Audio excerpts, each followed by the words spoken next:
What's up, everyone? Welcome to the video. Today we're going to take a look at how to replace the cabin air filter in a 2012 Dodge Durango. Like I said, it's a 12 Durango in this video, but it will be the same on a couple different years. And I'll put a link in the description box of this video to where you can purchase these cabin air filters if you're in need. So our cabin air filter is going to be located behind the glove box. In order to get to it, we need to open the glove box. And the first thing we need to do is remove this dampening cord on the side. So if you get a hold of it with your fingers from that side like that, and then we come over here, and you may be able to do this with your finger, but I find it easier to use a flathead screwdriver. You're going to get this little pin, and I'm just going to pull that down, and then it comes out like that, and you can let it go. After we get that dampening cord off, we need to remove the glove box. In order to do that, what we're going to do is push in towards the center of the glove box from both sides. So I'm going to come over here and I'm going to push in towards the center, and this little stop right here is what I'm getting to clear. Come over here, same thing, I'm going towards the center, and then that's going to come down and it'll come off of there like that.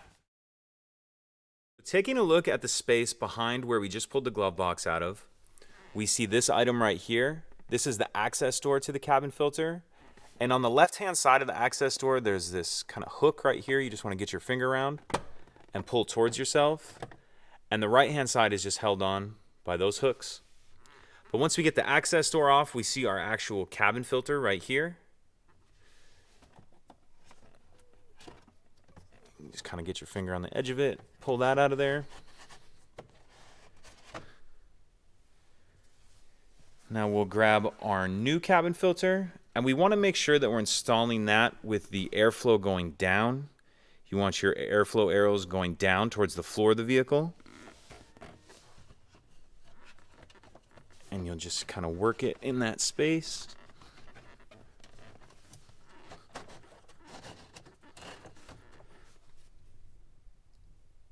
And again, we have our arrows going down towards the floor of the vehicle. Once we have our new cabin filter in there, we'll replace the access door. And what we're going to do is hook this right side on first. You can kind of see those two loops right there. And you kind of got to be at the right angle before it to catch on there.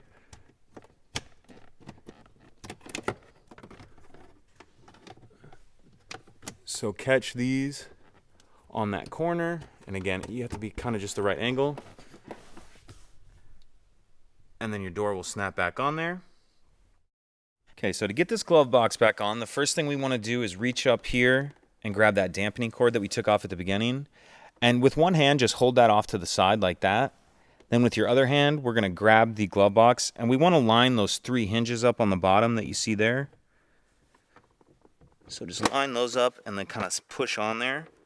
After they push on there, we're just going to close the glove box till those latches catch. And then we just need to put this dampening cord back in. And if you look at the shape of it, it's kind of a triangle. You want your skinnier end at the top, and then that notch that will just fit. That notch will fit in there like that and slide in. And from this side, that looks like that. That's that little notch that you slide in there. And that's it. If you could take a second to like and subscribe, it helps us out, and I'd appreciate it. Thank you.